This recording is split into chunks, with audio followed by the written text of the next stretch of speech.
मित्रों नमस्कार। आप देख रहे हैं धर्मदर्श पत्रिका का यूट्यूब चैनल दस्तक मीडिया। मैं विनोद शुक्ल आपको सुना रहा हूँ बाबा नीम करोली की अद्भुत गाथाओं की श्रृंखला में।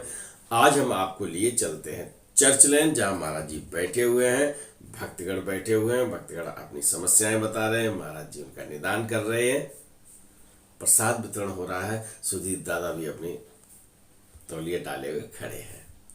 देख लो, सुधीर दादा तैयार है महाराज जी की सेवा में।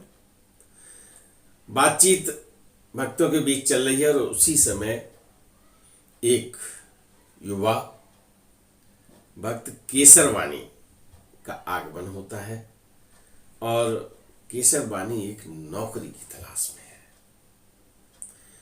बहुत प्रयास कर चुके हैं, कई बार पीसीएस का एग्जाम दिया है, बहुत योग्य भी हैं, लेकिन परिणाम जो आया है वो नेगेटिव आया है।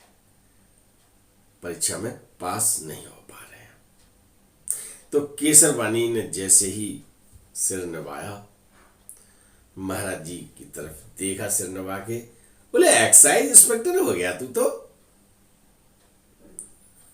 ऐसे एकदम जैसे उन्होंने कहा, केसरवाणी ने कहा, कभी महाराज जी कुछ भी नहीं हुआ, हम तो पीसीएस का एग्जाम दे रहे हैं और कई बार दे चुके हैं, ट्राई कर चुके हैं, लेकिन निगेटिव आया। बोले नहीं ना, तू एक्साइज डिपार्टमेंट का इंस्पेक्टर हो गया। अब क्या था, परीक्षा की तैयारी बड़े मन से करते थे, होशियार भी, तेज भी, लेकिन परिणाम कर्म और तकदीर जब दोनों का योग मिलता है तभी मिलता है। महाराज जी ने एक्साइज इंस्पेक्टर बता दिया और सच में थोड़े दिन के बाद उनकी नियुक्ति एक्साइज इंस्पेक्टर के रूप में हो गई। प्रफुल्लित होकर दोबारा मिलने आते हैं महाराज जी से। बोले, महाराज जी पीसीएस तो नहीं कर पाया, लेकिन अब आपने एक्साइज इंस्पेक्टर कह दिया, आपने कोई और बड़ा पद बोल दिया होता तो वो मिल गया होता। महाराज जी मुस्कुराते हैं। महाराज जी कैसे बोल देते हैं, महाराज जी तो तकदीर का जो लिखा है वो बताए, है ना। आदमी कहता ज्योतिषी नहीं थे, महाराज जी कुछ बताते नहीं थे, महाराज जी कहते नहीं थे, महाराज जी संतों की तरह नहीं लगते थे। ये सब बातें एकदम अनर्थ जैसी हैं, है ना, इनका कोई मतलब नहीं है। महाराज जी को जो भविष्य दिखाई पड़ता था वो कह देते थे। केसरवाणी से भी ये कह दिया कि तुम एक्साइज इंस्पेक्टर, तो एक्साइज इंस्पेक्टर हो गए। समय बीतता गया और केसरवाणी असिस्टेंट एक्साइज कमिश्नर के पद तक पहुंचे।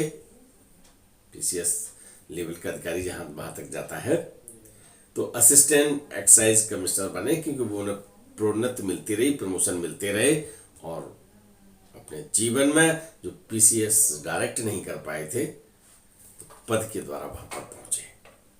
तो परीक्षा पीसीएस की देते रहे और बन गए एक्साइज इंस्पेक्टर, और एक्साइज इंस्पेक्टर की सेवाएं देते हुए कमिश्नर पद से, असिस्टेंट कमिश्नर पद से सेवानिवृत्त हुए।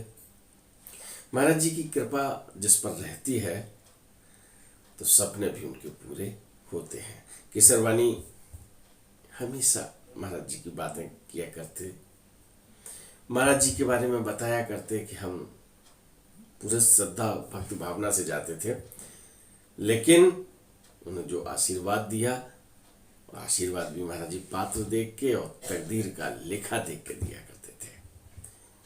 ठीक है, सब चल पड़े। राम राम। कथा आपने सुन ली है और एक मिनट में और आपका चाहूंगा। आपने पूरा वीडियो देखा है तो इसका मतलब है कि आपको महाराज जी में गहरी रुचि है। तो मैं आपको बता दूं कि मैंने 700 के लगभग कथाएं सुनाई हैं और जितना जितना महाराज जी के बारे में खोजो, जानकारी का सागर उतना ही गहरा होता जा रहा है। तो मैं ये सब और बहुत कुछ महाराज जी के बारे में लिखित में अब जानकारी भी दे रहा हूं, क्योंकि धर्मदृष्टि पत्रिका विभिन्न विषयों पर निकल रही थी। मैंने उसको महाराज जी को समर्पित कर दिया है। 4 अंक निकाल चुका हूं। प्रकाशित चारों अंक सदस्यों के लिए हैं और हम विश्व के 23 देशों में और देश के प्रत्येक राज्य में प्रिंट रूप में या डिजिटल रूप में पत्रिका आप सबके घर में पहुंच रही है। पत्रिका में विशेष जानकारी महाराज जी की है, पूरी की पूरी उसी को समर्पित है। पूरी पत्रिका में केवल महाराज जी का पूरा कलेवर है। आप पढ़ना चाहेंगे या परिवार के सदस्यों को भी पढ़ाना चाहेंगे, देख लीजिएगा। अगर आपका निर्णय पढ़ने का है और परिवार के सदस्यों को बाबा की जानकारी से परिपूर्ण करने का है तो आप 94 11 85 18 32 पर व्हाट्सएप पे पत्रिका लिख दीजिए, या सदस्य बनना चाहता हूं, या मिस्ड कॉल दे दीजिएगा इसी नंबर पर, आपको पूरी जानकारी